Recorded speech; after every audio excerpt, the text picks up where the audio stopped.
Hey everyone, how are you doing this fine and wonderful afternoon?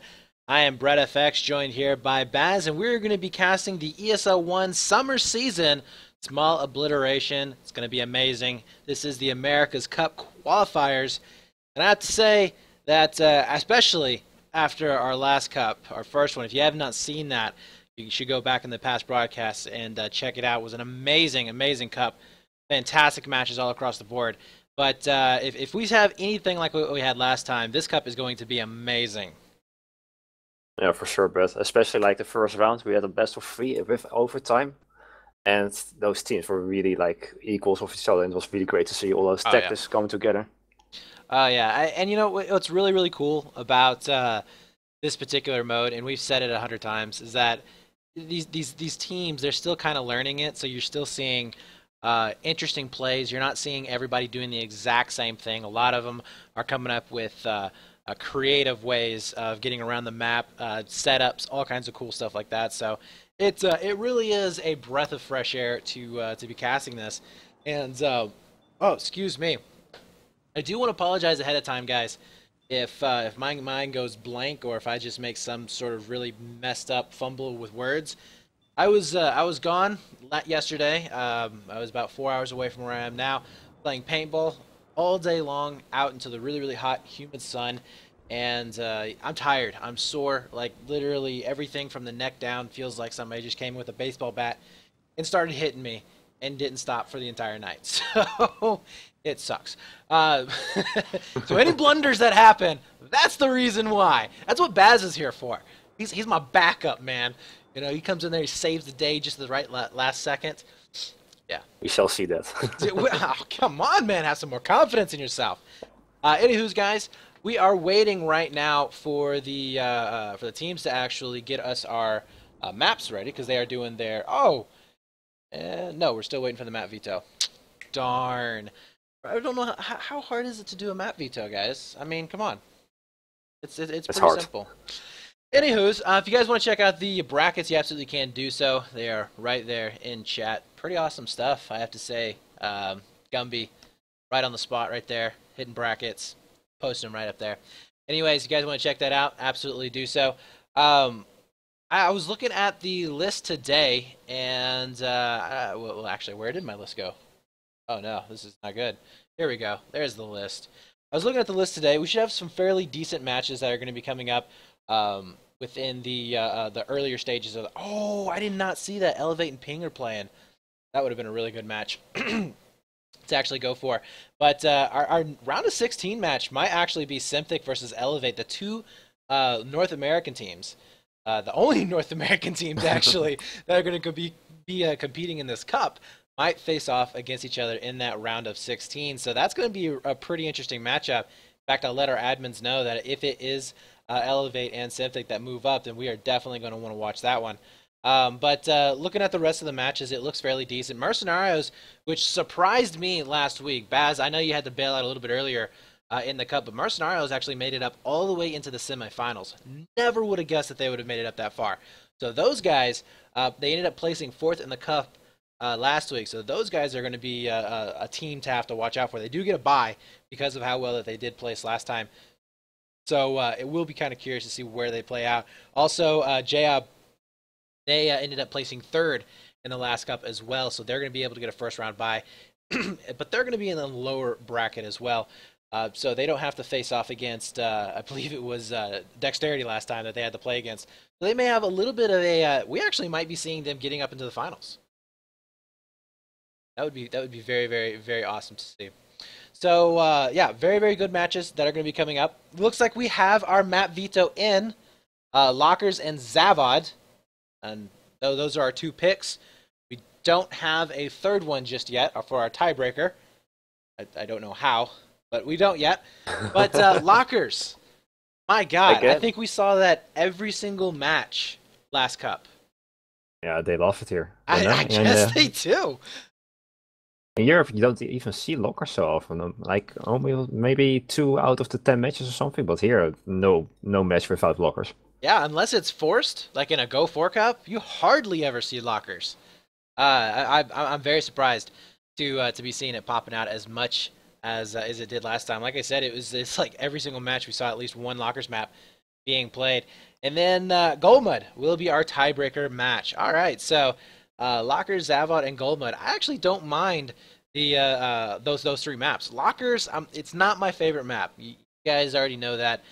We said that last time. Lockers, not my favorite map, but it is a fairly decent map to see some really cool and intense gameplay right from the start. We've seen some really, really fast objectives on that particular map, and then we've also seen some really, really long points. I mean, points that lasted anywhere from 5 to 7 minutes before on that particular map. In fact, we had a overtime in our very first match that almost basically ended in a 0-0 because of that very, very first long point. So Lockers is definitely a map that can have some exciting moments. It can have some tense moments where we're just waiting to see how these teams are going to be breaking on through.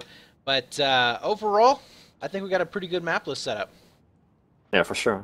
And on the forum, they were talking about the MAV to be used in Australia. We're thinking about it. So guess maybe we'll see it today also in the Brazilian. Well, like I said, you left, but we did see a Mav. We did see a Mav last cup. Synthic used it on Paracel Storm versus URAN.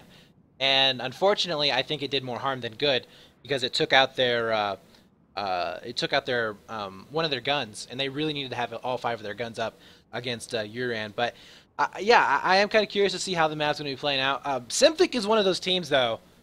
They come up with some wacky stuff. I mean, they were one of the first ones to really start using flashes and smokes in 5v5s. You never saw flashes and smokes being used in 5v5s. They were some of the first teams to actually use them and do, decently with them. Also, they're a big proponent in using, weird guns and stuff that most people don't really see. So yeah, we'll be interesting to see what those guys come out with later on today.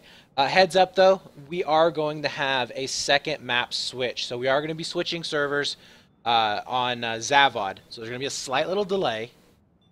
Guys, I hope you guys will be okay with it. I know you will. But a little bit of delay in between maps. Hopefully this is going to go pretty darn smooth. But as of now, just waiting in for the rest of the players to jump on in. While we are waiting, though, we can go ahead and go over a little bit on the point breakdown, as well as the prize pool breakdown for the Summer Cup. So first of all, the point breakdown will be as followed per cup: 100 points for first place, 75 points for second, 50 for third, 25 for fourth. 5th through 8th place will get 10 points, and then 9th through 16th will get 5 points. So if you lose out in the very first round, in the round of 32, you will not get any points. No participation points in this event. So you really, really, really want to be able to get into, at the very least, that round of 16. For our season prize pool, if you guys did not know, we do have a season prize pool, so this is one of the reasons why you do want to participate in as many cups as possible, get those points as high up as possible. To be able to make it into those playoff rounds. First place that takes the playoffs, they will get $2,500 and a trip to Germany. They're going to be able to show off their medal against the best of the best in the world. Second place will be able to go home with $2,000. That's not too shabby there, Baz. 2,000 and plane tickets, so that's really good. So they're going to be able to walk away with some cash there. Third place will be taking 1,000, as well as fourth place taking 1,000 as well. So I mean, hey, you make it up. Here's the thing: if you make it up into the top 4 teams and you lose, you still walk away with $1,000. I mean, that's not bad at all. I don't know of any other thing in the Americas where you can walk away with that much money, but you can absolutely do it here. So make sure. I don't know. It's going to be very, very tough unless you guys can make sure that you can get it up into the semifinals every single time. But definitely sign up for the next 2 cups if you have not. We are going to be skipping next weekend. So the 21st, there will be no cast. We're going to be skipping that going into the 28th, which will be cup number 3. And then we're going to be moving on to the 5th, which will be cup number 4. And then the following weekend will be our playoffs. So make sure you guys do sign up for those last 2 cups. Absolutely free to you guys. All you have to do is make sure you have a team, obviously. Check in at the allotted time and play your hearts out. That's right. Of course, guys, we are going to be casting each and every one of those matches. So if you want to tune in for that, hit that follow button down below. Also, follow us on Twitter at ESL Battlefield. make sure you do so, because that's where we basically post up every single time we go live. Any rule changes, any other cups that are going to be posted up. We had a 1v1 Little Bird not too long ago. We have Conquest seasons that are opening up right now. So if you guys are into the 10v10, 8v8 Conquest seasons, they are open right now. So you can go sign up for those if you're into vehicles. We're also going to be seeing Hardline cups being posted up as well. If you guys are consoles and you're like, you know what? I'm not too happy. You guys are you're focusing all on PC here on the stream, and I'm not hearing anything about consoles. Well, we do have a hardline section for Battlefield 4 and hardline actually, both for consoles, PlayStation 4 and Xbox. Oh my God, it took forever to get that out. But anyways, so if you guys are Xbox One or PlayStation 4 owners, you can sign up for those cups. And we actually had 30 some odd teams signing up, I think, for the PlayStation Cup coming up here pretty soon. Actually go and check that out. But we have a lot of teams that are going to be signing up for these cups. It's really, really exciting to see all the support coming out for them. We had 30 plus teams signing up for the Scuff event that was going on not too long ago for Xbox One. And that was definitely really good. I got to cast a couple of those matches, so a lot of fun there. We have 40 teams signed up for the Battlefield Hardline PlayStation Plus Cup. So if you guys are interested in Battlefield Hardline and you're on PlayStation, get your team signed up into it. 40 teams right now. It's going to be going down tomorrow, June 15th at 7 p.m. Or I'm sorry, 6 p.m. Eastern. I think that's 1900 CET. Make sure you guys do check that out. I know it's kind of weird on a weekday, but you guys should absolutely go check that out. Any other changes going on here? Anyways, head on over to the website, play.eslgaming.com/battlefield, and you can go get involved there. All right. So we have 1 minute right now for the last player from Dying to Rush to jump on in, as we are already about 20 minutes late. We do apologize for the delays, guys. It kind of happens every now and then. But we definitely do want to get this going as much as possible. From the cups last week, we had Dexterity taking first, Uran taking second, third place was Jayob, and then we had Mercenarios taking fourth. So there are your top 4 teams from last cup, and you can bet your bottom dollar that we're going to be having some pretty good fights going down in this one. Try and secure themselves at least a spot in the playoffs. If we see the top 4 teams placing somewhere around in the top 4 like we saw last weekend, they, other than 4th place, they pretty much clutch their spot unless they just don't show up for the next 2 cups. So definitely this is an important cup. This cup right here can either secure your spot in the playoffs, or it means that you have to really keep on fighting for the next couple of cups in order to get it. Alright, so we're already having players complaining about servers, which is not too surprising, to be completely honest with you guys.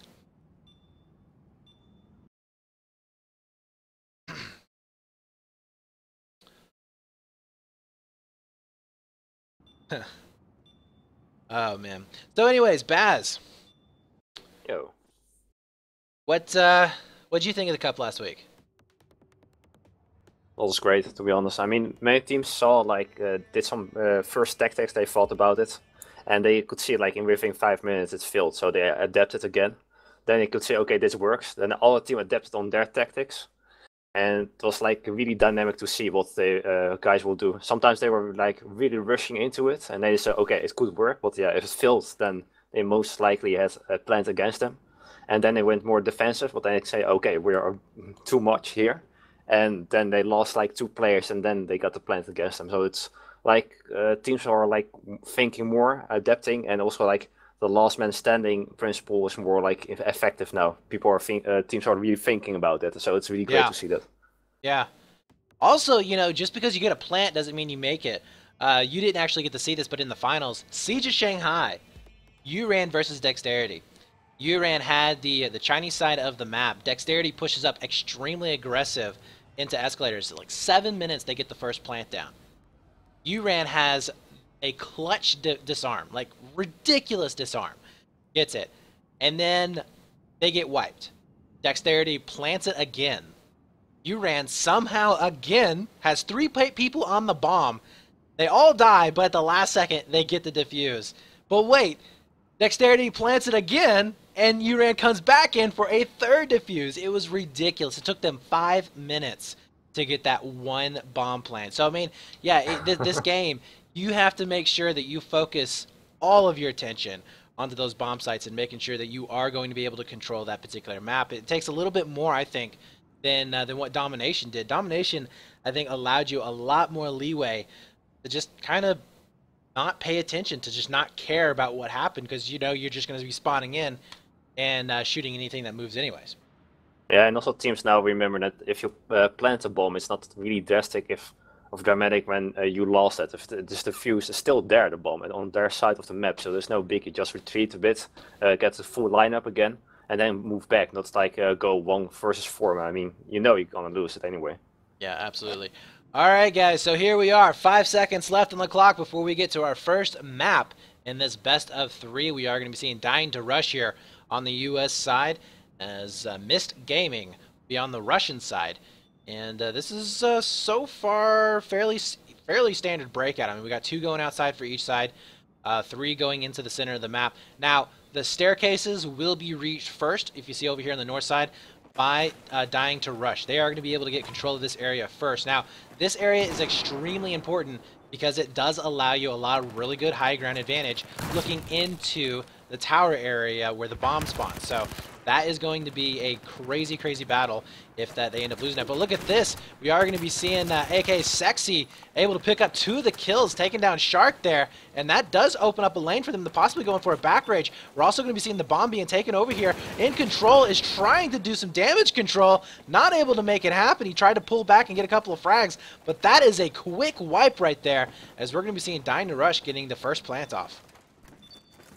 Yeah, for sure. And now they just need to take a slow, get the line, and they are already doing it. Really great. Oh yeah, we got Magnum right now. He's going to be in a position crossing it up with his teammates here in the top section, and they should be able to hold on to this. There's one looking for the second one here. He does take down In Control, but not able to get the shots on him just in time. Still looking fairly decent here. Nobody on the defuse, I don't think. No, we do have a couple of players going downstairs, though. Shark going to try and come in for a little bit of a back rage here. He does spot out 2 of the players, but not fast enough there onto the trigger. And I don't know, this is not looking too good here right to start for mYst. No, they have to get it together now. You see right now, Cakes able to pick up that last player sitting on top of Shotgun there. That is going to be the first bomb going into the favor right now of Dying to Rush. And I like the way that we have one of the players here from Dying. I don't even know what that ASNZ, how he's going to be coming in, putting some pressure on. And you know, he doesn't necessarily have to get a lot of kills here, but he will be able to tie up the push quite a bit. You just can delay it, but the main thing what needs to be done is to take it a bit more slow and not like get 4 guys in one with a room, because that's, yeah, you can see it. It's like almost over in 10 seconds then. Yeah, well, we did see Ace trying to go in for some back rage shots. Not able to get any of them there. We do see a little bit of a trade inside, but they have... Oh, look at this. Dying to Rush giving up that staircase. Now, it may not even matter because they are going to be able to get onto the bomb right away. Lotus is going to be pulling back a little bit. See him spotting out 2 of the players down inside the tunnel. Nice. He does pick up 1. That will be Ace going down. Not able to get the second one, though. So we do see the pressure going on. But this has been something. This has been a situation that we've seen a lot of stalemates actually happening on, just because the bombs are so close to spawn. Yeah, for sure. And it's like pretty easy. With 1 smoke, then you can eliminate that problem. But teams are still not doing it. Oh, we are going to be seeing Utilicase trying to go big here. Only able to pick up 1. Lotus, though, does take down the bomb carrier. So they are going to be able to save it for now. 6 minutes and 47 seconds on the clock. So they do have plenty of time here to push the bomb on the other side of the map. Don't have to get too crazy here. I would really like to see them just going in for a lot of frags, trying to get slow picks and push up as well as they can without just giving needless deaths. So far, it looks like they are going to be able to do just that. Lotus is going to be pushing up on the left side here with the bomb.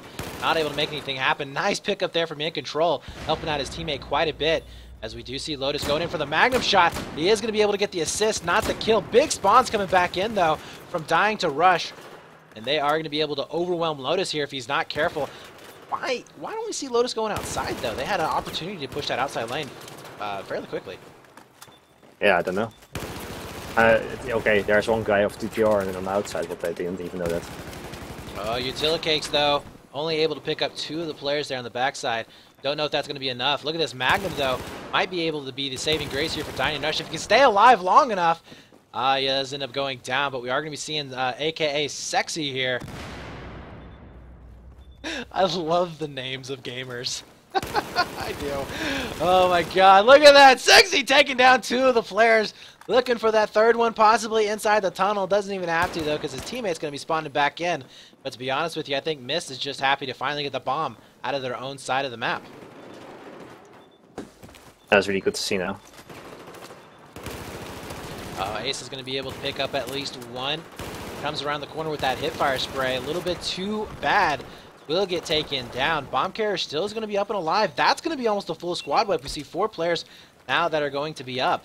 And still people are going to be complaining there in chat about the ping. Guys, we do play halvesies on these servers, so it is a fair and balanced as we possibly can get with as far away as these teams are from each other.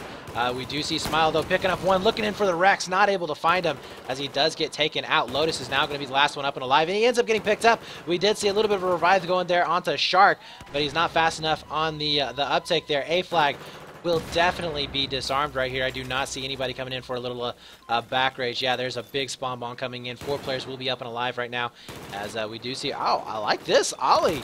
That was a very, very smart move there on his part. Moving out to that left side staircase. Unfortunately, it just looks like they are completely overwhelmed. Both players do get taken down, but they have stopped a really big counterattack, which could have happened. I really like that mYst was just retreating a bit and getting his whole team together instead of just pushing again. Yeah, absolutely. That is something that definitely... Well, it's also something that you have to be careful with. You know, you don't want to have your team clustered up too awful much. But I think on a map like this, it definitely works out well because you can go for those revive trains. Yeah, for sure. So we are going to be seeing Magnum right now with the bomb. Making his way over here, possibly going out to that Bravo site. We don't really see C being attacked too awful much. It's a fairly difficult bomb site to get planted. But look at this. Magnum just throwing caution to the wind. He's like, you know what, guys? You can just fight up there in the front. We're going to go ahead and get this bomb planted. They're going to try and end this out in a 2-0 series, which, you know, we talked about this last time, Baz. 2-0 in squad obliteration for the first round is such a massive advantage going into the second one. It really can mean the difference of a shutout or not. Just maximizing the pressure on the other team. Absolutely. Magnum here is going to be able to spot out 2 of the players setting up into beepers, not able to pick up any of those frags, but if you notice, they are just not able to get inside here. DTR doing a great job of defending this. Nobody coming in from main spawn, it looks like, just yet. There's the final buzzer for that bomb. It will end up going off here in just a few seconds. Don't see anybody onto the defuse as well, and we are going to be seeing a very good 2-0 right there from Dying to Rush. I will have to say, though, mYst, I mean, they were keeping it close. I mean, let's be honest. They had, I mean, had it not been for one of their guys going in for an EOD bot, which I don't understand what his intentions there were, I think they probably could have held on to Alpha. Yeah, they could have. The thing about this, like mYst in the like second half of the game, they recouped a bit better, so that was really good. But DTR, they weren't pretty defensive for some reason, and then that's why they could have planted mYst. That was my idea, at least. Well, I will say, I mean, I do agree with you. I think Dying to Rush really played that out well with being able to res train quite a bit of their players. They did have that unfortunate, which, I mean, you know, Ace, and of course, you know, we see things that these players don't. So we're obviously able to see the dots running around on the map. We're able to see where the bomb exactly is. So we have a massive advantage in being able to tell, you know, what teams should or should not do. And these guys, they don't see all that stuff.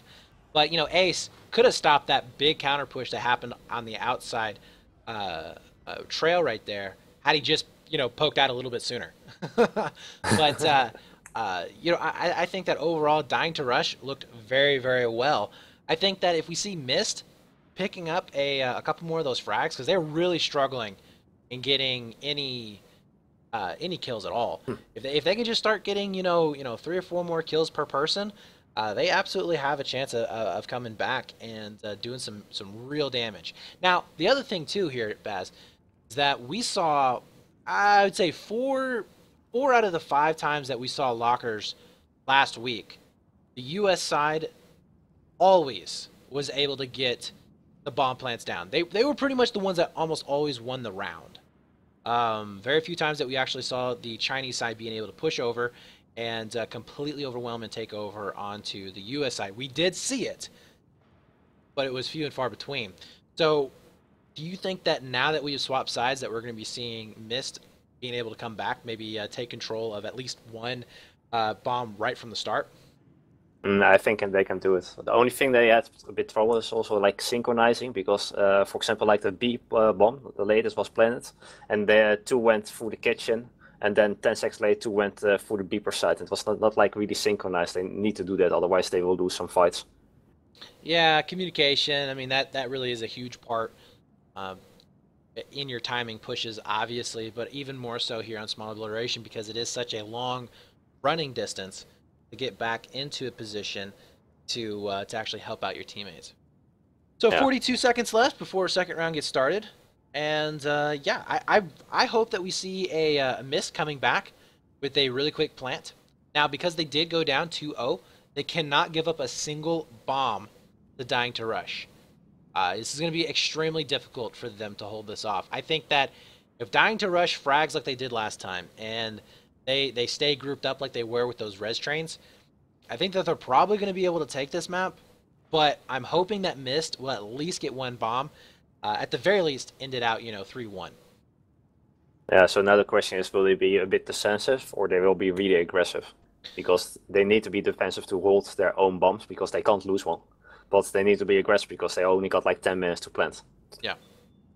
All right, so there are the breakouts. We are going to be seeing 2 to the north side for the U.S. team, which is absolutely standard. 1 going up to the north, which we're seeing more and more of, just because you can't really expect to win that staircase battle every single time.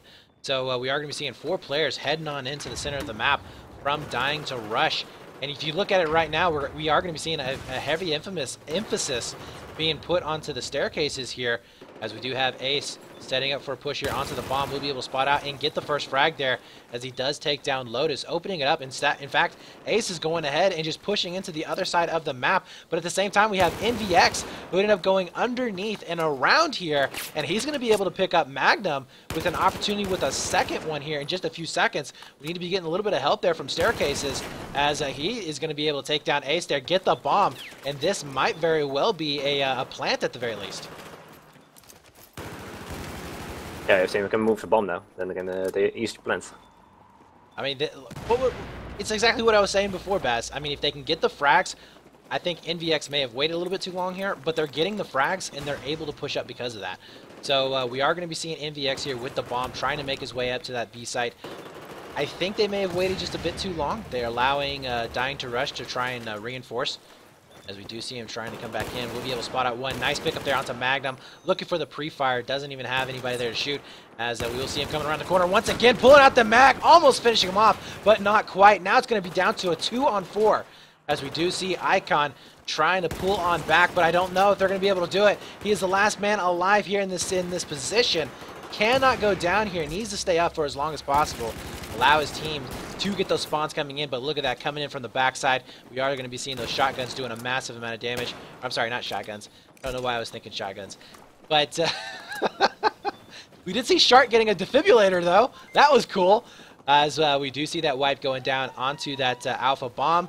And we are going to be seeing him now starting to set up for the defense. And they have a really aggressive stance, to be honest.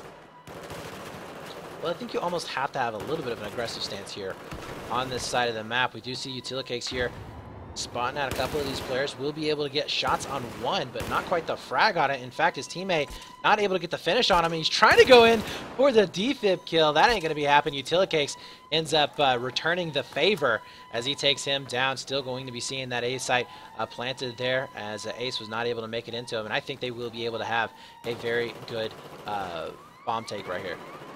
They got this.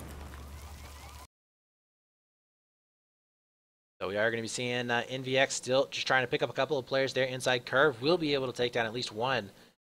So now this is really going to be the test, I think, Baz. They have that one bomb down, and we almost always see a team getting a quick, 2.5, 3 minute bomb plant from the US side. I mean, that's almost guaranteed, it seems like. But I think really right now, what's going to be the kicker is, can they hold on here and make sure they make absolutely no mistakes? Because Dying to Rush has 6 minutes and 30 seconds left. And as I said before, if they get one plant, it's their game. You can see it. They have to plant. They can plant. It's 4 versus 2 only. We are going to be seeing more spawns coming back in. Icon will be able to spot out one player from above. He does get taken down. That's 2 players spawning in there. The bomb is down. And yeah, that was a great play right there from Dying to Rush. Utilicakes has to stay up, and he gets completely wiped. That is going to leave them extremely exposed right now. We should be able to see that bomb getting onto the other side of the map, I would imagine. Probably at least to that A bomb site, if not a little bit further over here towards maybe C, if they do go out in that position.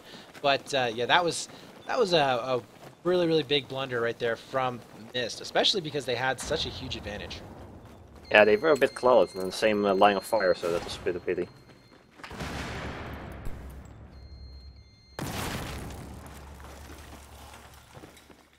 Alright, so Lotus right now is going to be up above. We do see him popping out and spotting at least 2 of the players inside the tunnel there.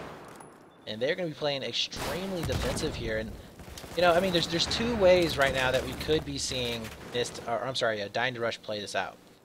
Dying to Rush, they can either go in for that final plant, or they can play for time. Now, we haven't seen a whole lot of teams playing for time. That's something that we did see a lot during the test cups, but not so much here in the ESL One. So, kind of expecting them to try and force this last bomb. They have to.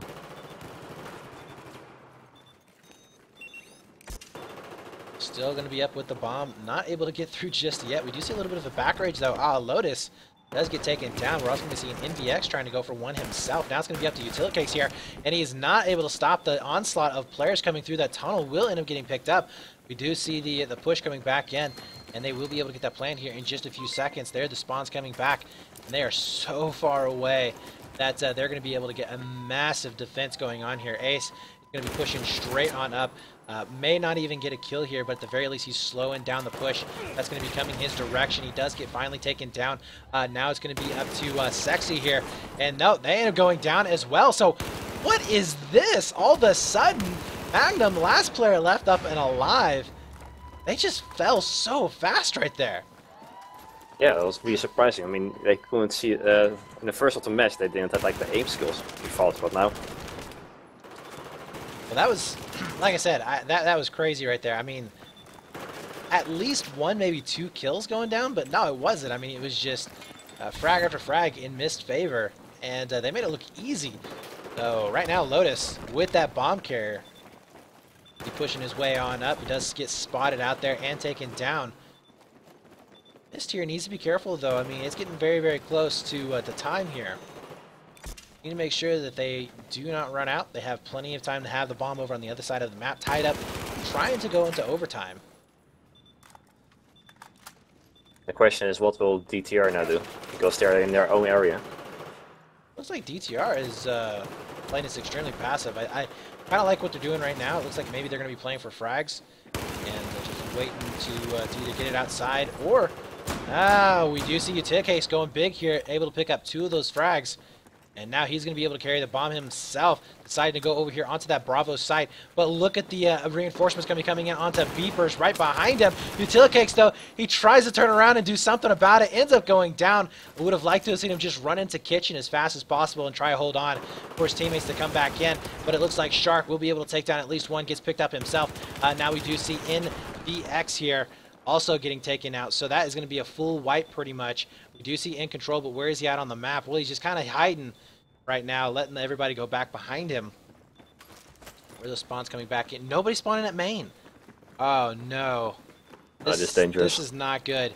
Yeah, that was an extremely long delay there at main. But 2 But the minutes thing and is, they 13 need to be seconds. aggressive.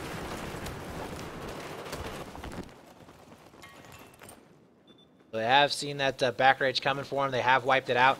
This is a stall tactic right here that we've seen quite a bit, where we do see the bomb carrier getting onto tower, and he's just going to be sitting up here. In fact, I'm surprised he doesn't get on top of tower right now.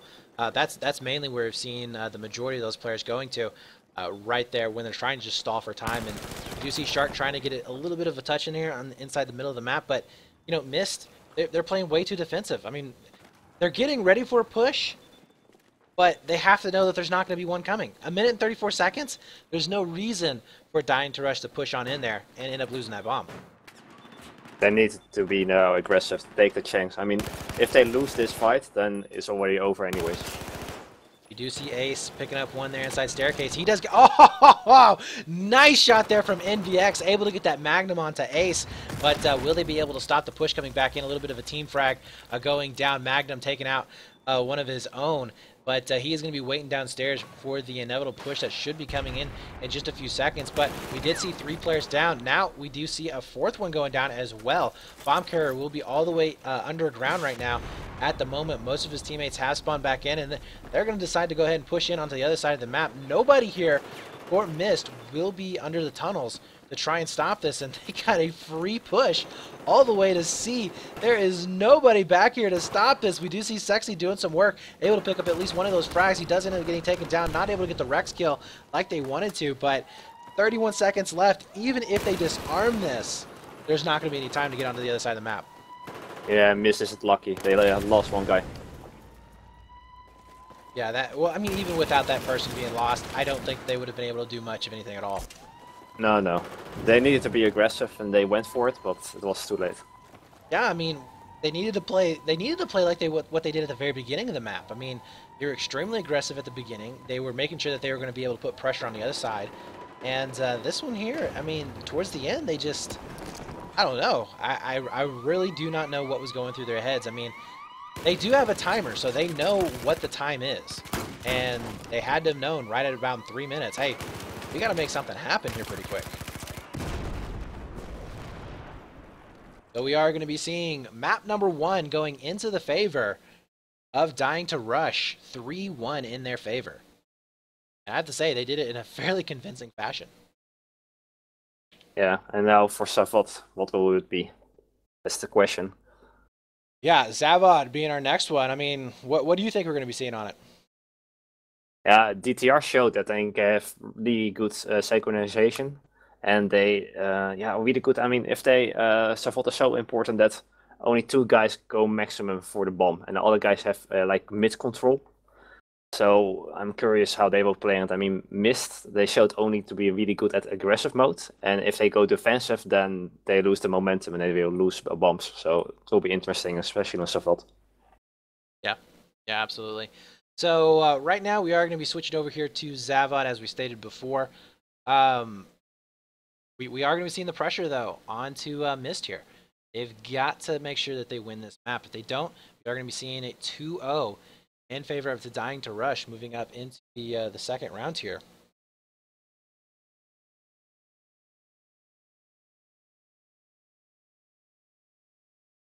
Do we have the serve infos for the second round? Yeah, I'm getting them right now, Baz. Nice. While we are waiting, though, we are... well, that's not going to work. There we go. There we go. While we're waiting, though, guys, make sure you do hit that follow button down below. Make sure you do follow us on Twitter as well, ESL Battlefield.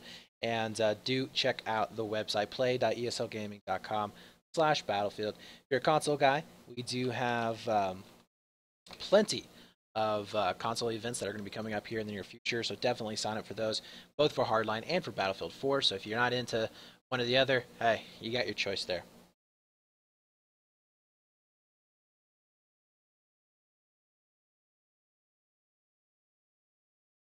All right, so we're getting in the server right now, waiting for those players to jump on. But yeah, this is gonna be. I don't know. I'm torn on this map actually, Baz. I was playing in a pug not too long ago, and I have to say I was having like really good maps, and then I was having just horrible maps on this particular game. So I don't know. I'm still kind of torn on it. What do you think Also, what the map itself. on Zavod? The thing is, it can be really static because people are just fighting for the mid control and then just going for the bomb. Very Well, static. it can, yeah. But sometimes it's like really fast pace, and then it's like okay, mid control is one for team A, and then it goes for the bomb. But it doesn't mean that they can get the bomb because there are always like two guys just fighting for that.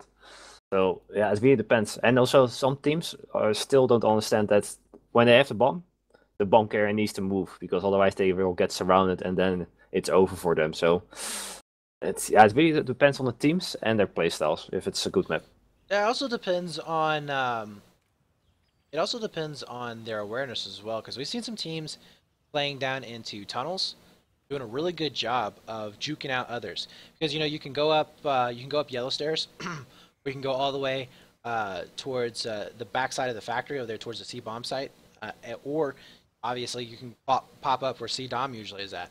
So there's times where I have seen teams juke out others. In fact, I've been the team that was juked out. Where you look at the mini map, because if you guys did not know, the mini map, the bomb blips on it every, was it 20 seconds? Every 8 seconds. 8 seconds. I don't know where I was getting 20. Maybe that's the bomb respawn timer. I don't know. Anyways, it's every 8 to 10 seconds it actually blips on your mini map, and it stays there. It doesn't move with the player. So the player, after a blip, he can move, left or right, and you have to kind of guess as to where he's going. So I have seen quite a few of those players, they go one direction in the tunnels, then they go the other direction, and they completely throw off a push. So it'll be interesting to see if we do see or have either of these teams doing it. I know some of the higher level teams doing it. I saw Dexterity and Uran and Simthic. All three of those guys, I saw them doing that in the last cup. Yeah, and also like the tactic is for like the bomb carrier goes alone and then it's like more in a honeypot. So just the enemy teams go to the bomb and then your own team just flanks them from behind or something like that. So you can really use it in your advantage. Yeah. All right. Well, we are going to be waiting in for these guys to jump on up. I think what happened was instead of them joining the server, they ended up leaving the server and then joining this one, which means that they have to rejoin Wire, which means that they have a whole lot of other stuff, and it's just blah, blah, blah, blah, blah, blah, blah. So we're going to have a little bit of a delay here, like we were saying before, but that's all right. It does happen. Hopefully, we're not going to be delayed like we were last cup. About 8.5 hours or so. Not too much fun, especially since Baz left me by myself for the last, 2-3 hours, something like that. Sorry, we No, had to sleep at 1 so a.m. lonely. I was abandoned. Oh well, it's all good. I have to kind of let Baz go because he is from Europe. So right now it's like, I don't know, what time is it right now for you? It's like 10? Almost 10, yeah. Yeah, it's like 10 o'clock for him right now. So it is absolutely late. I know the BR's over there. They're about 2 hours ahead of me. So for them, it's about 5 o'clock in the afternoon. But hopefully we can get this cup running pretty darn smooth. And we won't be here too awful long. Oops, I just dropped my... there we go. We got that. We're all good. We're all good.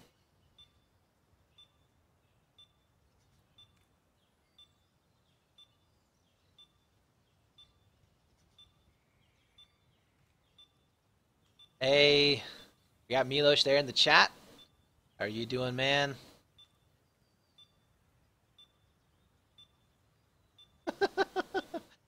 You're a Dutchie with a fake American accent, huh, Baz? Yeah. Yeah, I know. I'm sexy. I don't know about that. I don't know about that.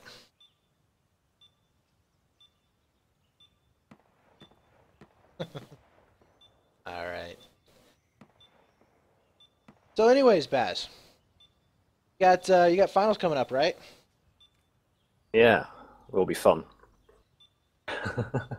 How's that going for you overall? A bit too partying too hard lately, so we need Partying to too get shade hard. up. Yeah, he just told Yeah. me a story, guys. Like last night, he's blacked out drunk, woke up somewhere in a park, butt naked with body paint all over himself. Yeah, maybe. I don't know. I can't remember. You don't remember waking up, or you don't remember what happened after you woke up? I can only remember waking up, so it's good stuff. Oh man, I never really got into the whole partying thing. I missed out. I was always the designated driver. Yeah, Yeah. we go by bike, so that's good. That's right. You are European. Yeah, you you go by bike here in the U.S. They look at you like you have a third eye. that's good Not. stuff. I'm not laughing at you, Baz. I swear, I'm not laughing at you. No, I actually had back in my first year in college, we had a big party about. There's a town about 45 minutes away from me. There's a big party there, and I was the only one that had a car that could hold, uh, you know, four people. Everybody else had just a truck or something else that they couldn't hold four people. So I took a couple of guys up there. And anyways, long story short, on this part, we were coming back, and I told the guys when we were coming back, I was like, look, I need some gas money, and these guys are like loopy as hell. They aren't passed out, but they are out of it. All right, I could have asked them to cut off their finger, and they probably would have done it. So I told them when we were coming back, I was like, look, man, I need some gas money. I'm just about out of gas. Like, oh, okay. So they all give me some gas money, and about 20 minutes later, the evil side of me went, I wonder if I could ask again. And so I did. And so they gave me more You're a money. dick. And so by the time I got home, I think I walked away with like 80 or $90 of their money. It was awesome. It was the best party ever. Nasty. How old were you?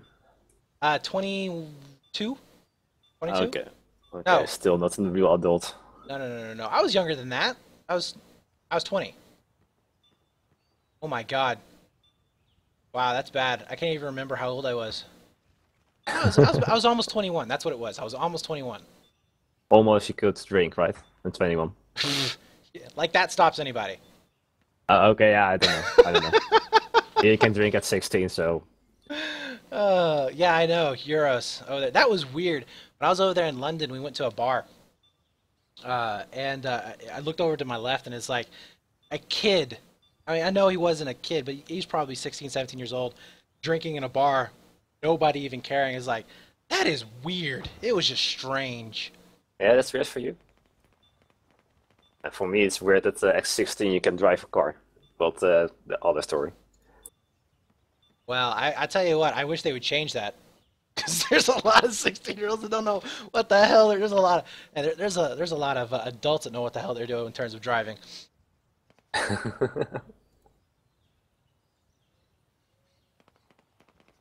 Let's see. Any word on the last guy? No, he's gonna be waiting for a while, man.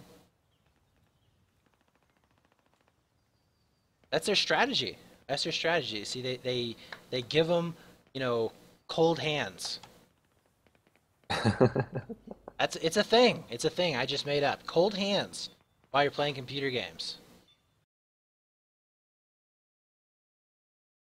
Have you ever seen anybody at LANs using the hot packs?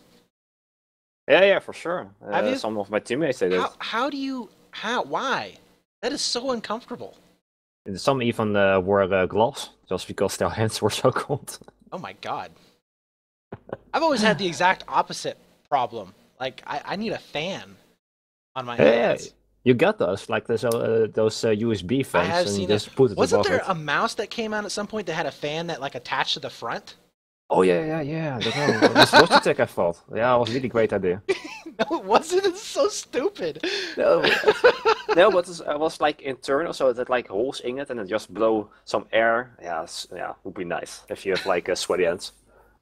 Oh, go live. Oh man, yeah, we are going live here finally for our second map. This is going to be Dying to Rush versus mYst Gaming. We are for our ESL Summer Season Cup number 2 America qualifiers. My God, that's a huge title. But we are going to be here watching our second map.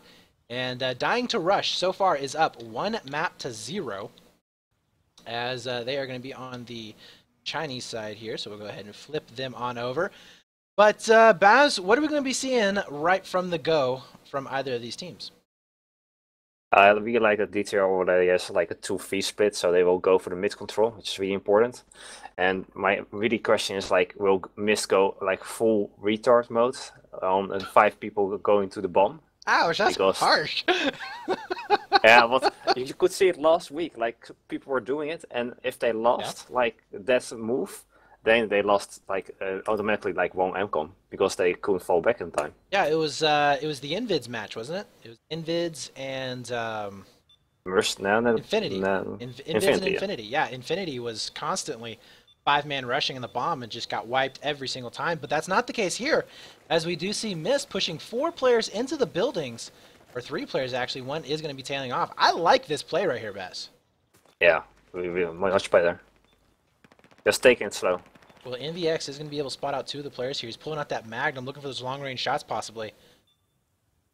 I think he should just wait right now. Oh, he is spotted out, though, unfortunately. I would have liked to have seen him wait a little bit longer before he popped up, just to wait till that bomb was picked up and then push on him. But he is going to be getting pings back and forth here, down to 35 health.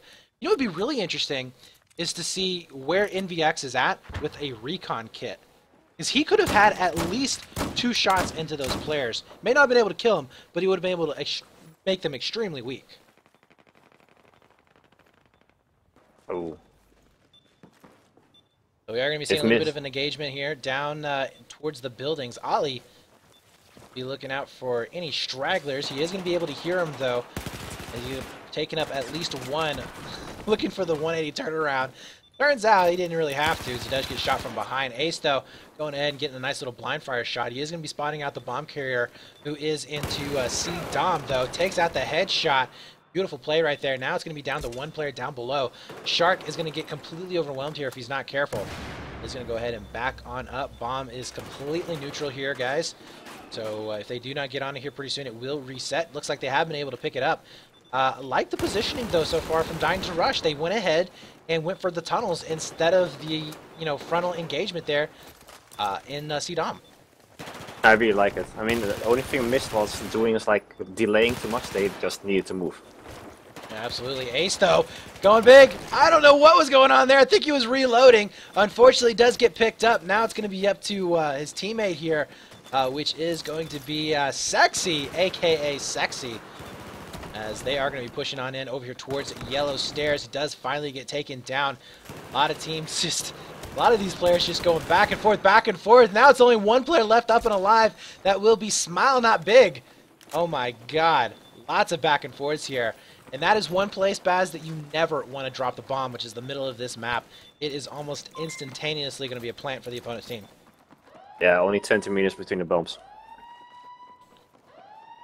Magnum right now just going to go ahead and wait. Looks like his teammate Ace helping out from back behind. We do see a little bit of a push coming in on the north side.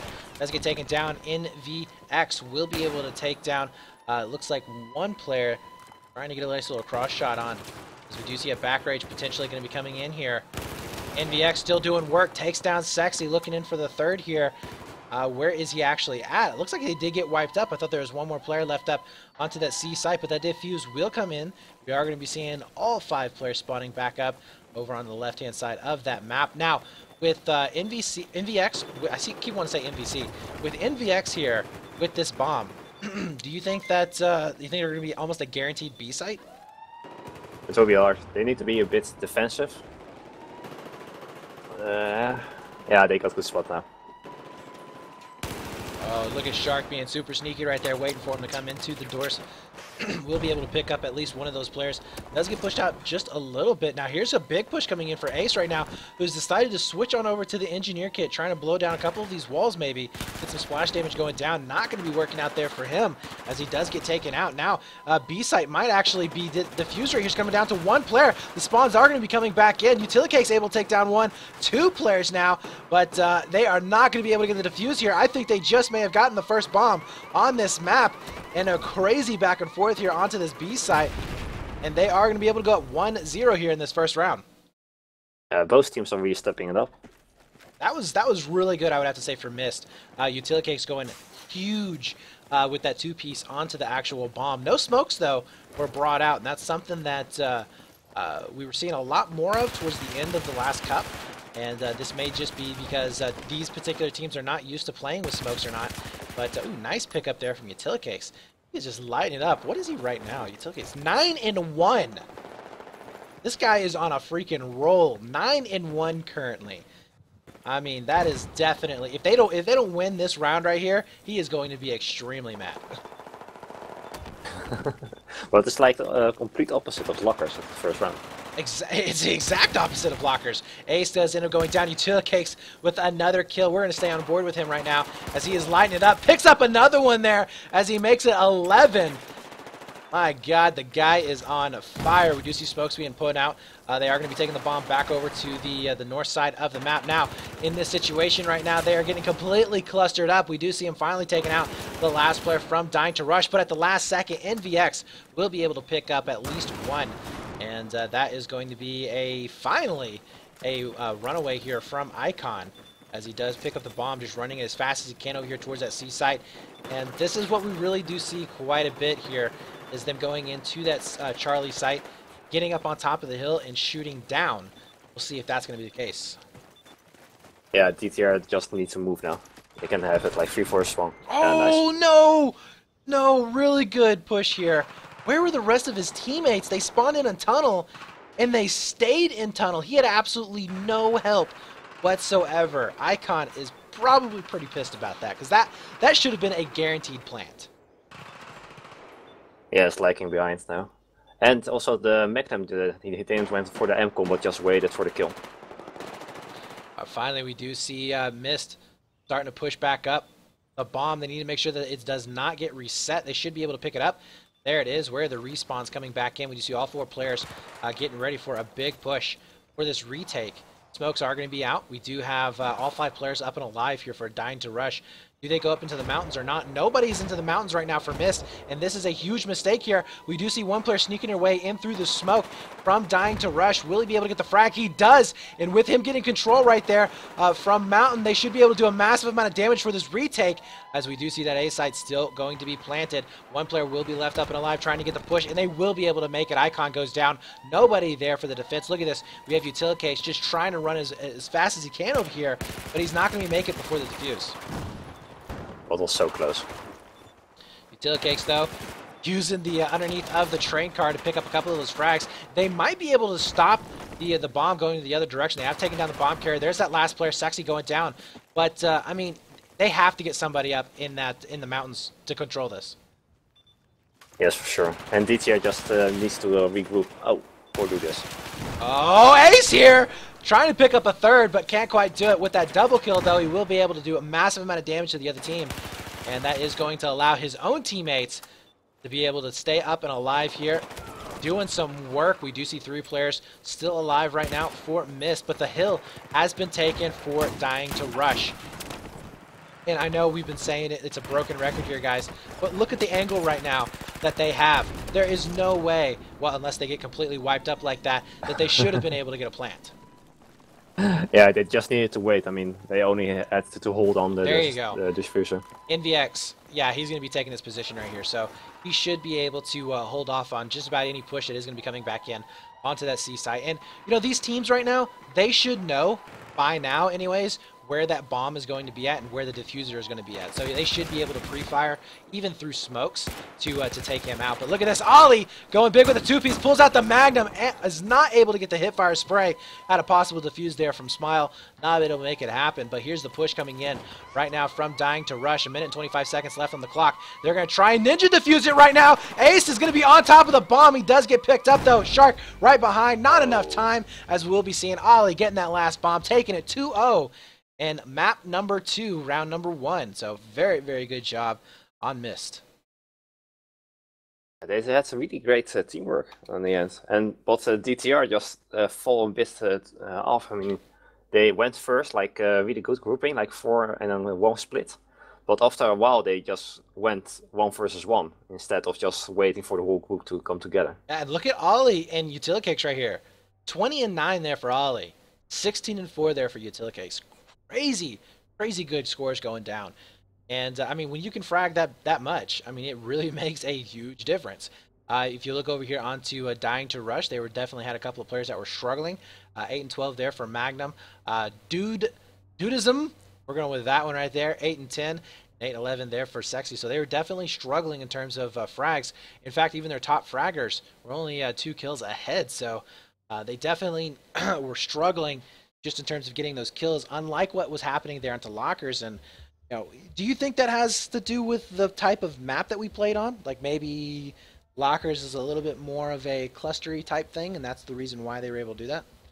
Yeah, and also like now they use some other weapons, of course, because it's not close quarters. So maybe they are more specialized with those weapons. Yeah, we've been seeing a lot of aces being pulled out on this particular. In fact, Utilicakes was using it the whole entire time.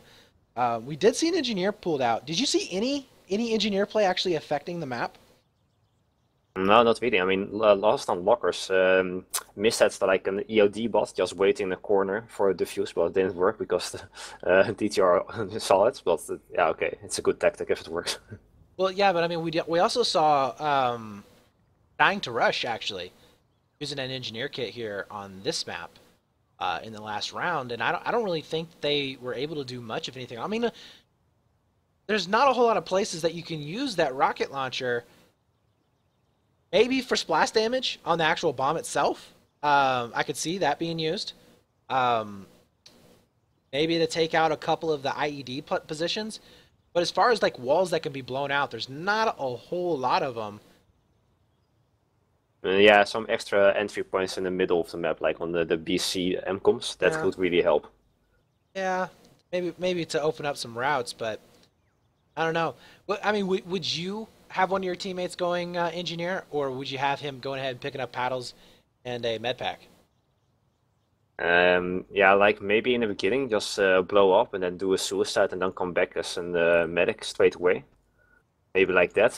Yeah. But same like maps like on Paris or Storm, it's really handy if like that building control. If one guy just gets like critical hits on a building, and then that advantage is gone. So maybe do that and then just come back as medic. Yeah. A lot of different ways you can play this out. I personally think that I kind of like what you were saying before. Go for the engineer kit for the first 2 minutes of the game, then switch all back over to the.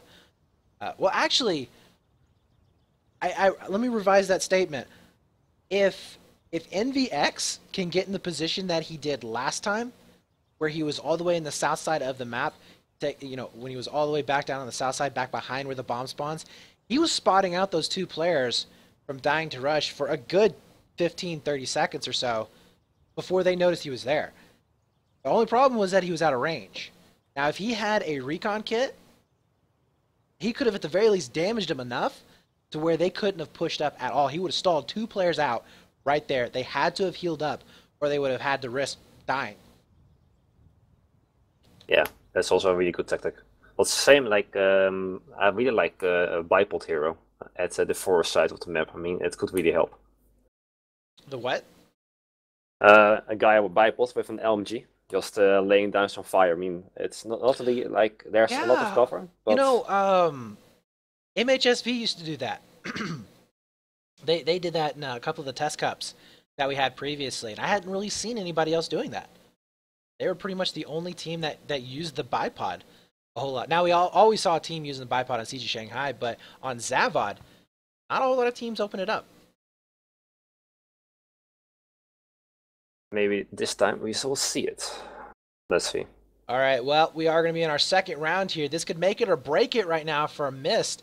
Now, Dying to Rush has to get 2 of the bombs here to tie it up, taking an overtime. If not, and mYst ends up taking at least 1 of the bomb sites, or it does go to time, then they are going to be your victors, and we will be seeing a map number 3. Either way, we're going to be seeing an extended series here, other than just 2 rounds, but we do see Dying to Rush going in for that 3 players on top of bomb. mYst, though, they're kind of playing a little bit more safe, I would have to say, over towards the bomb. Yeah, they're just waiting. I mean, they have like the 2 MCOMs advantage, so they can do it. You see Ollie picking up that first frag there. Going to make it a second one as well. and he is going to really open up this south side of the map with the bomb, as they will be able to get the carrier. Teammate Sexy does end up going down as well.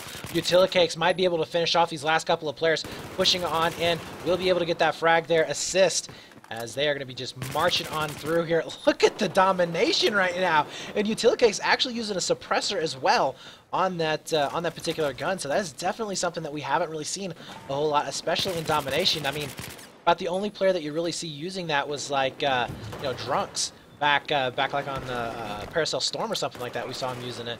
But really since then, haven't really seen a whole lot of suppressor usage coming out of these teams. Utilicake still going to be on a roll as he picks up another frag. Looking in for the Magnum shot. Not going to be happening here, guys, as he does have to back up. Last player alive in his team as he's deciding, you know what, let's go ahead and just get those spawns off. I really don't know what he's trying to do there. Probably jump up on top of the bomb, but as they are waiting, the bomb should be getting planted over here onto Bravo itself. And there it is. The bomb plant has gone down. Going to be in a little bit of an awkward position, I would have to say, as we do have a couple of the teammates still back behind. We do see Shark and Ollie both up and alive right now. Ollie is going to be able to take down at least one of those players, but can they make it over there towards that bomb in time? Beautiful nade right there. Ollie taking down Ace as well, so they are going to be able to open this back up. We do see a push coming in. Ollie on a roll once more. That's going to be a third kill in a row. And can he make it a fourth one here as he spots out two players back behind Smash? His teammates are going to be able to give him the callouts. There it is, taking down Magnum with the res, looking for the Magnum shot as well. And he's only going to be able to get the assist there, as he's going to have to get that defuse here pretty darn soon. Will they be able to make it in time? And they will. So the defuse does go down. mYst with the bomb. And in great position here onto that seaside. Oh, yeah, it was really great. I mean, mYst was just like taken so slow, and that really helped. Actually, like you could see, just going for a full team again, and then just going as a team going to the alt right. I'd have to say that it really did hurt them that they could not clear out the backside there. They had that back rage that came in, and in that situation, especially when the bomb goes down, I almost think it's better just to get the bomb away from the middle of the map, even if it means that you're going to be walking twice as far to get to another site. I think it would have been worth it. We are going to be seeing Magnum coming back in. The defuse is going to be going down. You can actually hear it going on right now as Magnum does get picked up. The diffuser is... How did they get up here? That is interesting. But Troll coming around the corner picks up a nice little two-piece, and Utilicakes is going to be sitting on top here of the shelf. Where is that actually at? How did they get up there? No idea. This is a new one for me. Did you see what I'm talking about? Yeah, but I really want to know. I'm thinking did they boost up there? I think the only way they could have done that if they had jumped up on top of the bomb here itself, maybe boosted on top of another person. I don't know. That's curious. I'm gonna have to go in and check that out, because that was pretty awesome, I would have to say, in that particular position. It's not banned. It's not illegal that I know of. So it is definitely fair game. But anyways, we are going to be seeing mYst taking out that last bomb. They will be able to go up 3-0 versus Dying to Rush. And let's see, I'm trying to figure out if we're going to be staying in the server.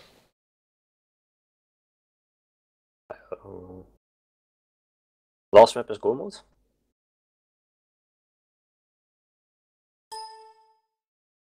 I'm trying to find out right now. All right, so our next match after this will be Synthic versus Elevate.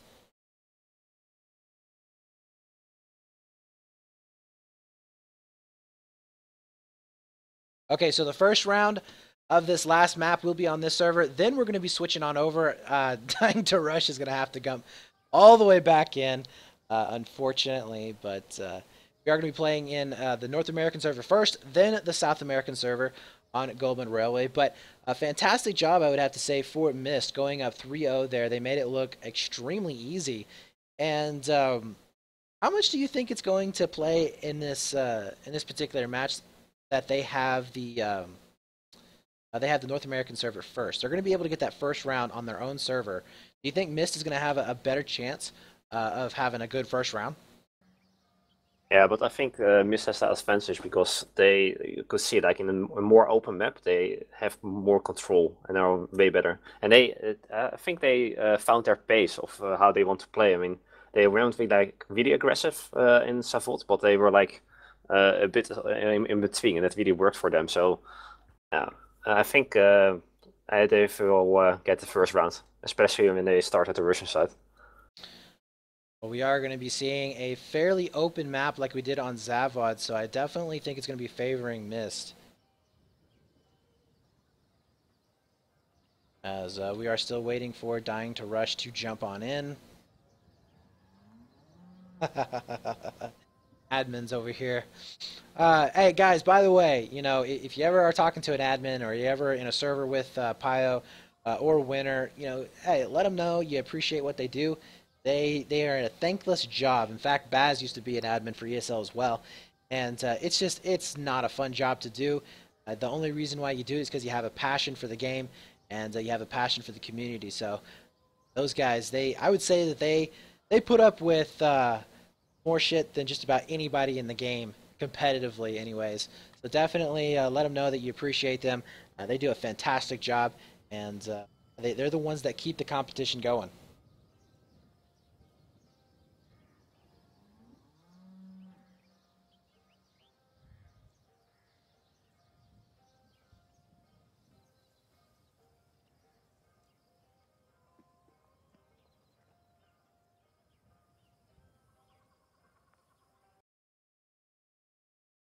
Alright, so depending on our times here, guys, we might actually have to skip out on the Synthic match. We don't want to hold them back too awful long because they are ready to go. But anyways, a little bit of an update here on the brackets. If you guys want to check these out while we do explain it, you can type in !bracket and it'll pull up the link right there in chat. We are going to be seeing Dexterity facing off against Cobalt Specialist. Dexterity, of course, getting that bye very first time. They're going to be facing off here in just moments. Elevate versus Synthic will be coming up, hopefully, here pretty soon, unless we have just a massive delay with these players. We do see them starting to jump back in, so we might be able to get that going on. A limited edition versus Fast Gaming, Cold Death team versus Mercenarios team, and it looks like Cold Death team, I don't know if they won against Mercenarios or if they got a forfeit win, because they are the only team that has actually finished out in the round of 16. That's something I'm going to ask my admin right now.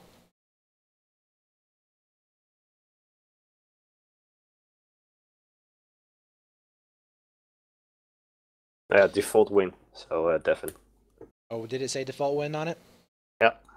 That's a shame right there, because like I said before, Mercenarios looked very, very good last week. I was really excited to see how they're going to be shaping up this week.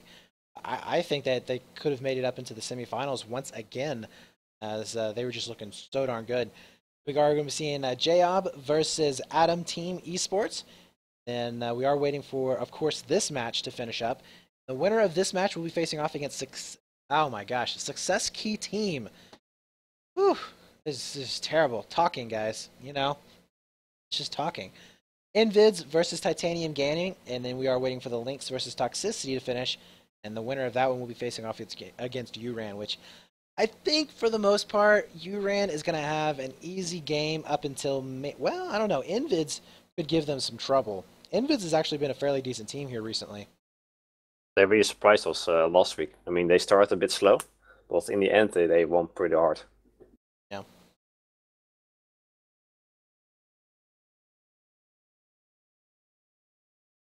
All right, so trying to figure out what's going on here, 'cause we have everybody in the server here.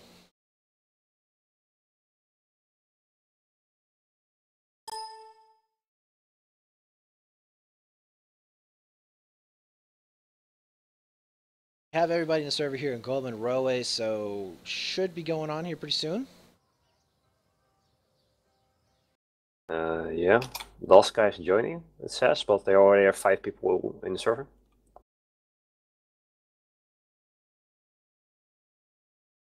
Okay. All right, so Baz, what are we going to be seeing on this map? What are the master strats, the master plan? What's happening?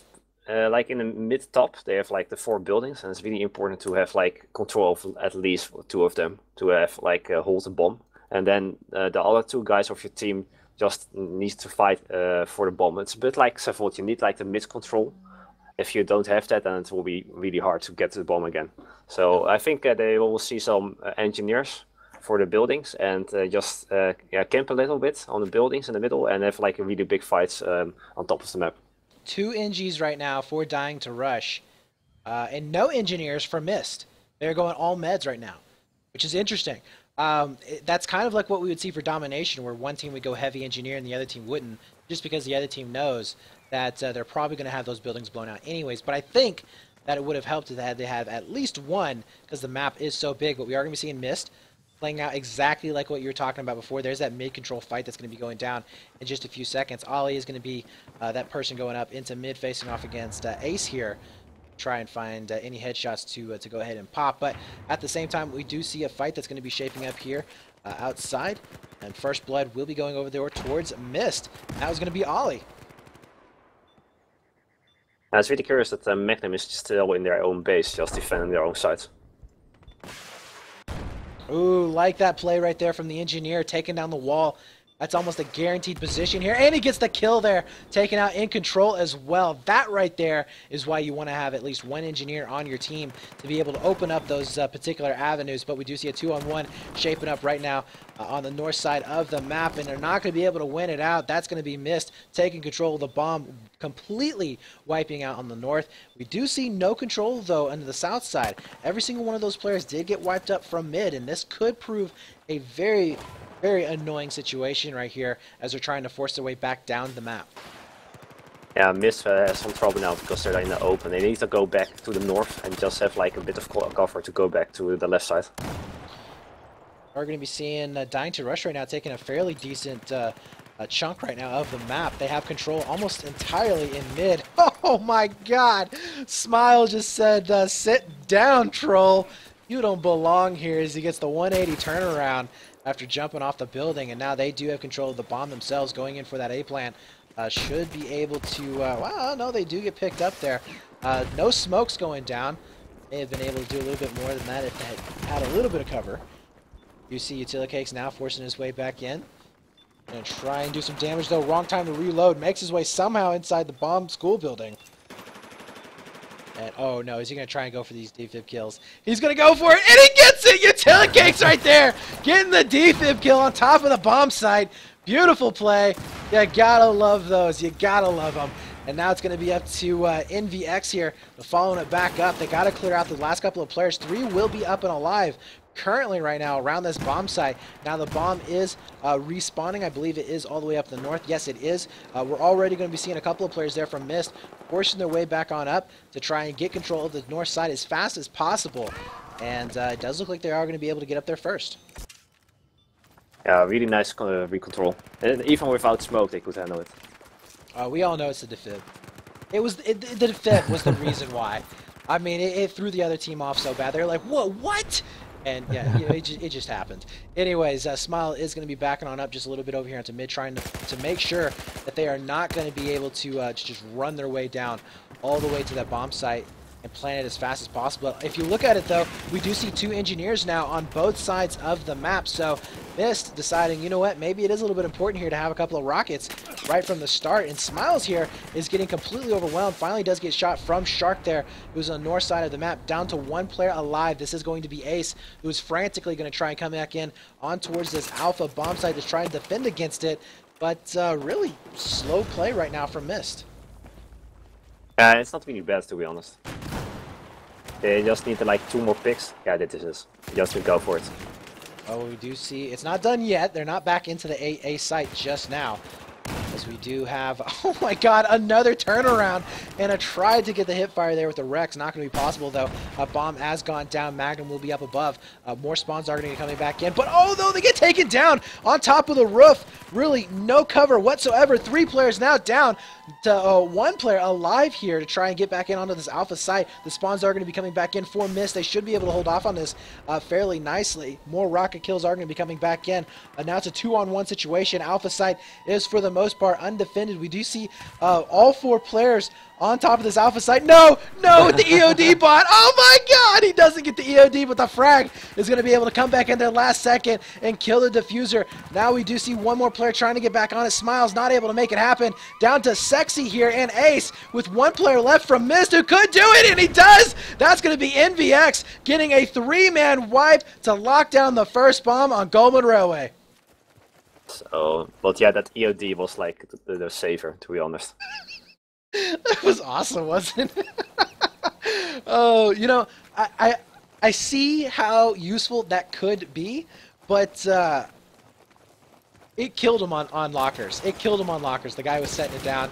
They could have been able to hold that. But anyways, very inventive strats coming out. That's what we were talking about before, you know, being able to see these teams coming out with using their imagination and figuring out how to go about with these defuses and plants that are going to go down.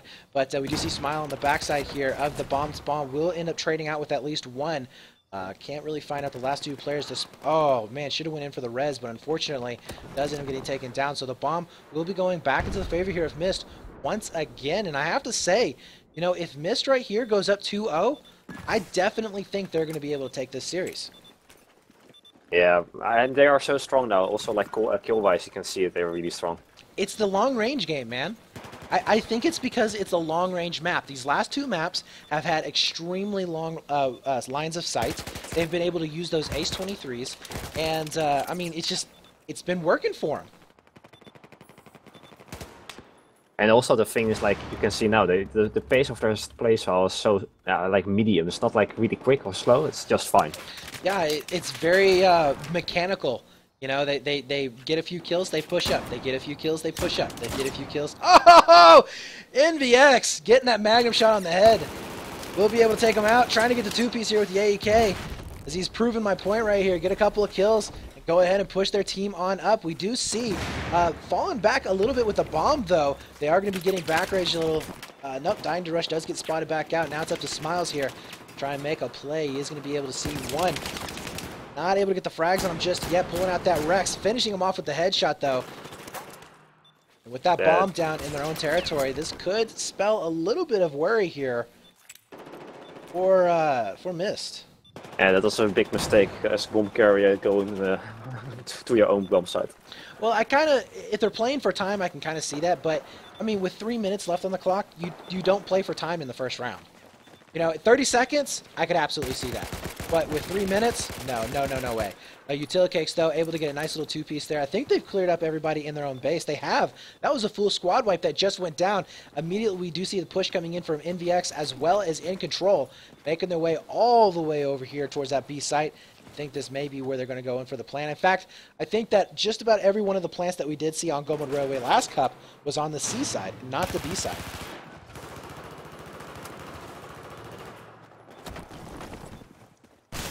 Oh, In Control gets a rocket to the face going down. NVX, though, will be able to save his life. We do see the bomb, though, getting taken down over there next to school building. mYst should still be able to get possession of it here. We do have Dying to Rush starting to reinforce here a little bit on the north side of the map. Smiles not able to get the frags. That's going to be Shark and In Control both getting frags themselves. C-site will get taken out. Oh, but look at this. Look at the spawns. All the spawns right there for Dying to Rush are on the north. Why? Oh my god, I mean, that's so a hard now. huge miscommunication.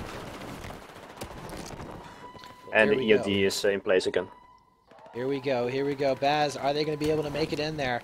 As we do see frags starting to come into their favor. 2 down right now for mYst. They are going to be able to get onto that C side. There is the there's the nice little radio controlled car. He's going to be coming up for the kill. He does end up getting the kill with the EOD bot, but we also are going to be seeing 2 players from mYst going down. It's down to 3-on-1. We do have a couple of players inside connector. There's the Ninja Diffuse. It's going down, and it will be able to take him out. Yes, he does get that final kill with the wipe.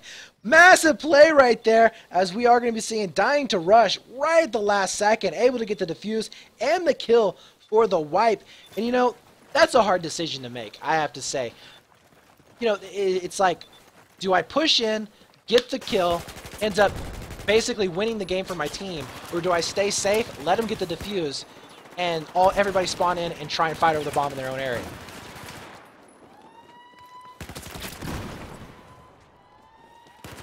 You see right now the bomb being planted on the other side of the map. DTR doing a great job here of able to defend it so far, taking at least 2 of the players from mYst off of it.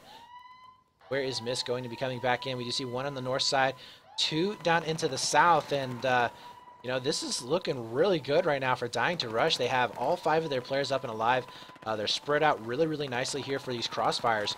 It's going to be extremely difficult for them to come in. 2 players now going down next to that A bomb site. There's a 3rd and a 4th. That's a full wipe right there. Alpha will be going over as we tie this up 1-1. That was really nice. That was a really good counter push. The only thing what mYst was lacking was like having smoke, so they could cross the street, because you could see like 3 guys just without cover. They just died like flies. Yeah, absolutely. So really good job right there from Dying to Rush, guys. I mean, that's one of those moments where you just have to go ahead and push it in. They had, what was it, I think 47 seconds in order to get that last little plant, able to make it just in the nick of time, and they were able to get the defense long enough to tie it up 1-1. Now, I said before that if we saw a 2-0 victory in terms of mYst had this locked down. But now that it's a 1-1, this changes everything, you know? For sure. I mean, it is really surprising for me, to be honest. I thought that like mYst would have an easy game, but yeah, DTR showed that it's not possible. Well, I do think that if mYst hadn't have gone in, if they had not have gone in for that last kill, they could have been able to hold this to a 1-0. Yeah, for sure. I mean, let's be honest right there. It was a 1-on-1. You had the guy, he knew that he was going to be getting a guy coming around the corner to try and shoot him. And that's just one of those moments where you have to make that, you know, last second decision. All right, do I get a spawn? Do I make sure that all my team spawns in? We stop them from getting on the other side of the map. We don't get a bomb plant, but at the very least, they don't get one either. So we end up going in the next round 1-0. Yeah, then you need like the team captain just say, okay, guys, just hold on. Take it easy. Don't take a risk. All right, so we are going to be swapping servers right now, guys. This is, again, we do apologize for the delays, but this is our last and final round. Hopefully we are going to be getting into the Simtech match not too late, as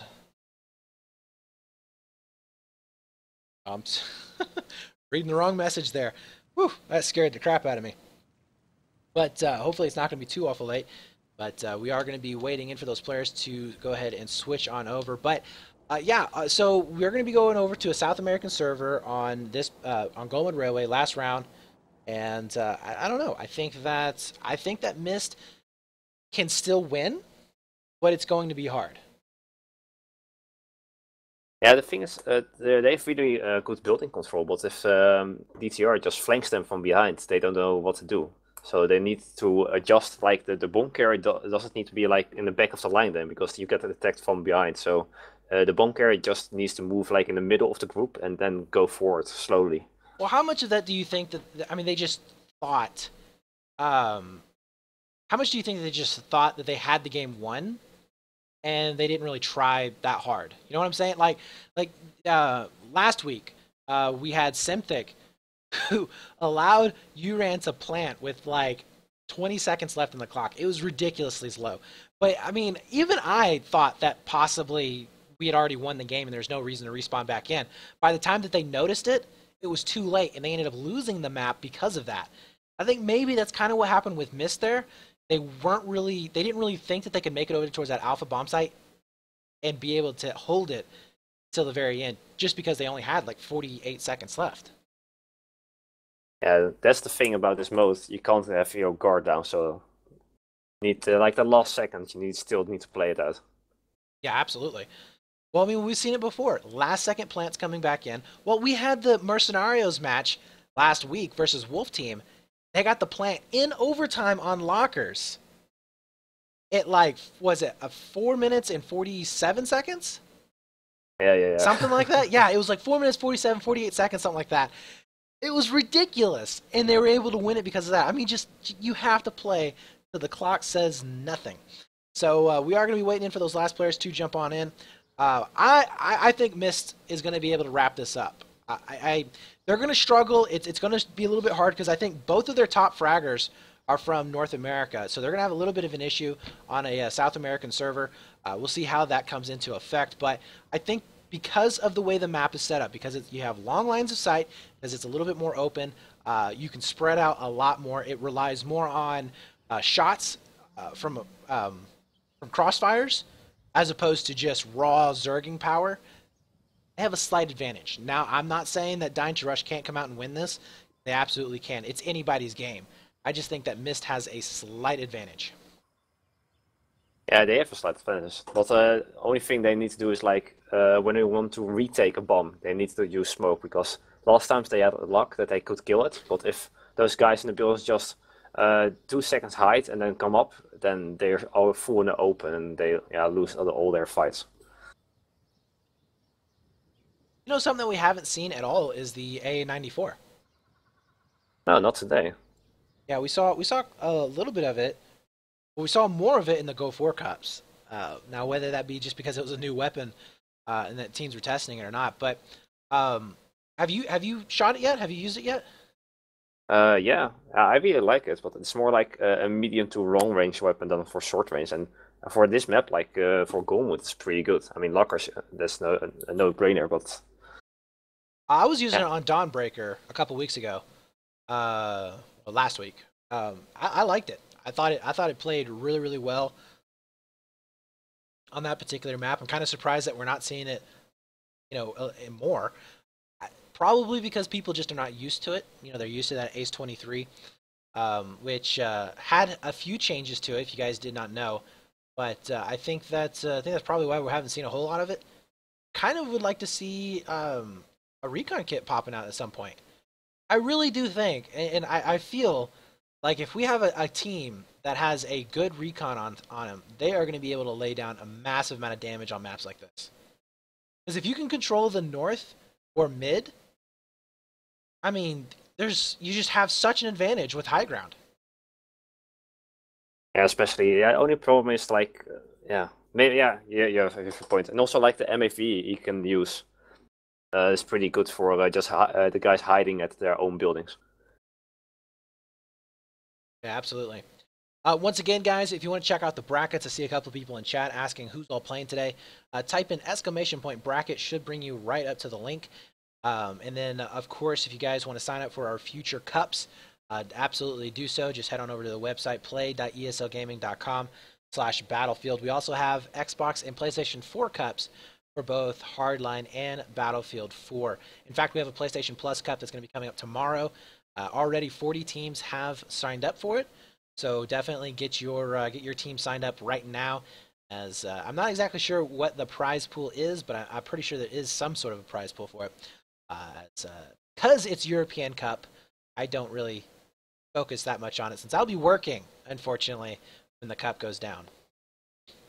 But anywho's, we are back. We have restarted, which means that we have everybody in the server, and we are going to be seeing Dying to Rush here, switching sides to that Chinese side of the map. And I would say that this is one of the maps, Baz, that if there was an advantage, it would probably be to the Chinese side. And here's the reason why. If there was an advantage, it would be on the Chinese side, and only because the Alpha bomb site has more cover on their own side, or I'm sorry, on their attacking side than on their defending. Yeah, that's true. The A bomb is pretty open on the China side, That but would be... also like Go ahead. Go ahead. And I also like the thing is that China is a bit faster to like the bomb side. They can end the building a bit quicker. So that's also a little advantage, but it's not like major. It's like I don't know. It won't matter much. We'll see what happens, guys. We are all tied up here in our third map in our second round, and this is going to be mYst versus Dying to Rush facing off here on Gulmid Railway. Who is going to be able to take it? Moving on into the round of 16, as we do see that standard breakout. One player to the south. One is going to be going into mid for each side, and the other three are going to be going up towards the bomb. We are going to be seeing the, well, actually two going mid for mYst right now, as we do see Utilicakes here going ahead, getting a little bit more aggressive than what we've seen in the past. And I kind of like the move here. If he ends up getting that first kill, he could open up that mid push quite a bit. In fact, I think you can hear footsteps here as he's hunting around for him, but at the same time, we do see a fight that's going to be breaking out here in the north side of the map. There it is. Utility does get taken down. Ace, though, getting taken down in return. So, wow, look at that. Ollie already set up over here onto A, getting ready for his team to bring down the bomb. Yeah, both teams are really spread out. It's really nice to see. They also having like 1 versus 1 fights all the time. Well, Icon right now, I think he is. I think he knows there's a guy around the wall.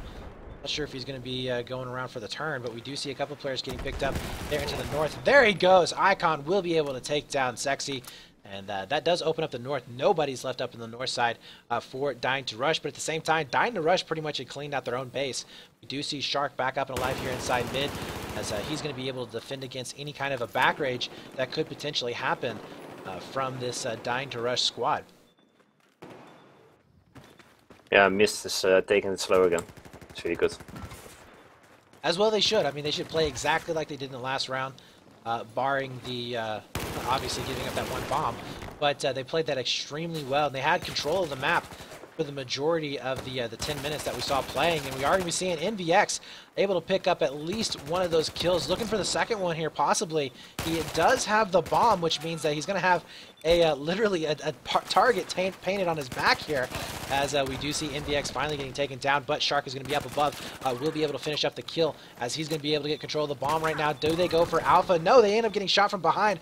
4 players now will be up and left and alive. mYst getting completely wiped off the map. We do see Utility Cakes trying to run in as fast as possible, but I think Smile might be able to cut off any kind of reinforcements here, at the very least slow them down quite a bit.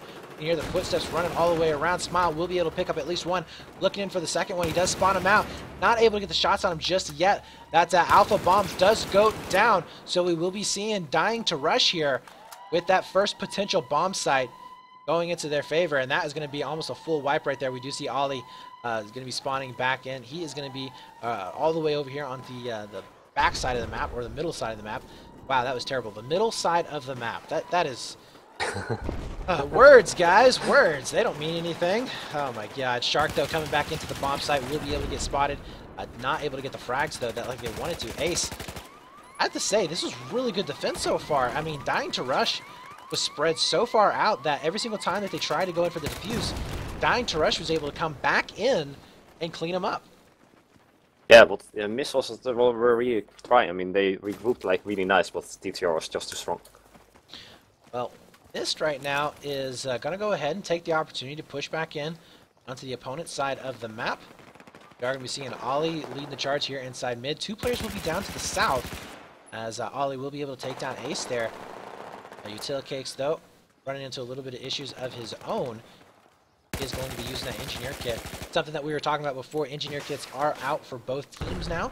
We have seen them being put to really, really good use, I would have to say, on both sides. Yeah, but both teams are just taking it slow. It's really nice to see. I mean, the fights are way better this way.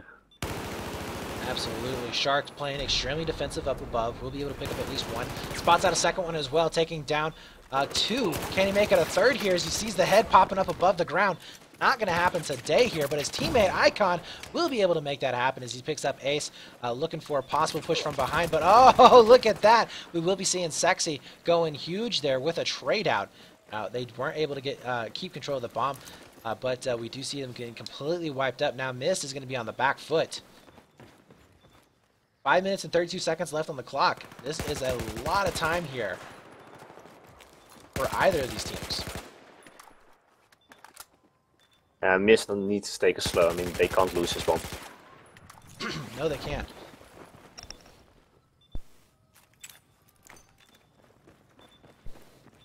No, they can't at all. We do see Ollie down here into where the A site usually is at. Spots out one coming around the corner. Will not be able to pick him up, as now he is going to try and get a couple of respawns coming back in, but they slowly but surely starting to wipe him back up. Magnum is the last player left alive. He's to be able to stay up long enough for those spawns to come in. Not going to be able to happen, as we do see a full wipe coming up. So this is the chance right now for mYst to try and even this back up. A 2-2 with 4 minutes and 47 seconds left on the clock.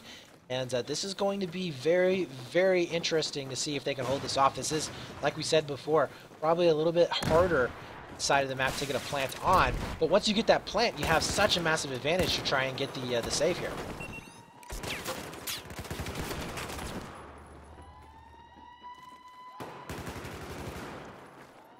You see that bomb going down right now. Fuses are going to be coming in. We do have possible utility case going huge as he will be able to take down Ace. Massive play right there. Could have saved it for his team, as we do have that alpha site getting completely overwhelmed. Can Magnum come back in onto it? He's going to be extremely open if he tries to go for it. Utility Cakes is going to be down behind. He does get picked up, though. So we are going to be seeing 4 down right now. 4 dying to rush. Ace, the last player alive here, not going to be able to do much damage at all. We are going to be seeing that alpha site going into their favor. And if you notice there, that was a very smart move right there from mYst as they ran away from the bomb right when it was about to explode instead of staying there and defending right to the end. Does allow them to keep the pressure there inside the opponent's base, as we do see Icon starting to shift back up, as well as we have Utility Cakes. And only 3 minutes on the clock. They need to plant or they will go for the overtime.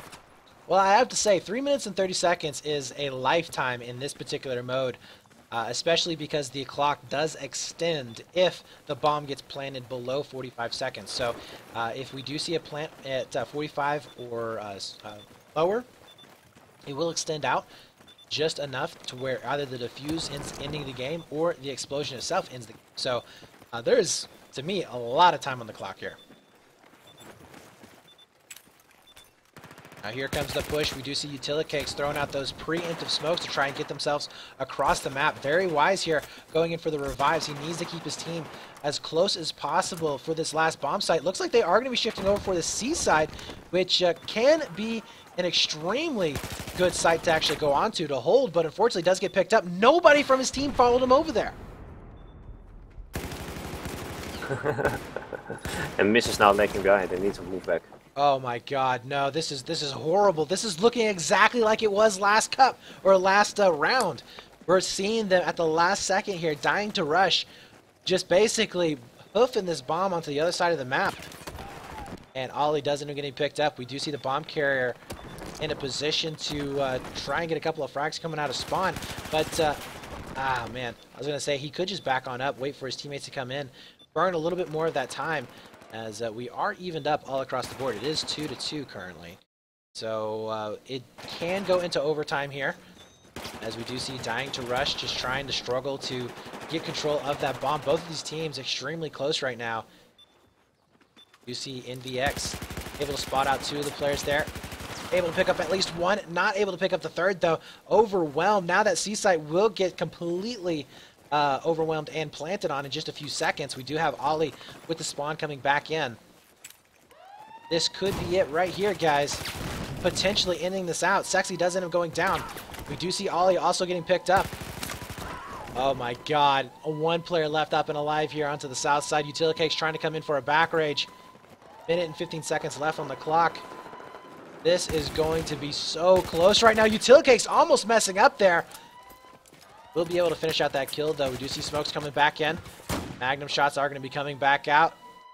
See anybody just yet? Utility Cakes here does get taken down. We do see Ace here from below looking for any stragglers right now. Nobody onto the bomb just yet. In fact, mYst going in for the kills instead of the ninja defuse, and I think they may have just lost this. Ace watching the bomb right now, and they will be able to take this at the very end at 9 minutes and 15 seconds into the game. And we are going to be seeing a 3-1 advantage there going into the favor of Dying to Rush. I'm sorry, a 3-2 advantage. That was an extremely close game. I have to say, I was very, very, very surprised to see Dying to Rush both times in those rounds, right at the very end, being able to pick that up. The thing is, they had really good counters. I mean, the slow-paced movement didn't work for them. It only worked for mYst, but if mYst made a slight mistake, then DTR had like a free game. Absolutely. All right, guys, so congratulations there, as we do see Dying to Rush moving on into the winner's bracket. They're going to be facing off against Success Key Team in the round of 16. Now, while we are going to be heading on right on into our next game, which will be Elevate versus Simthic, we are going to be having a slight little break here, so we're going to cut to a little bit of music, as I'm going to get a bottle of water. Baz over there, I don't know what he's going to do. Hopefully not get blacked out drunk, because I need him for the rest of the day. But we'll be back shortly, so don't go anywhere. Simthic versus Elevate up next.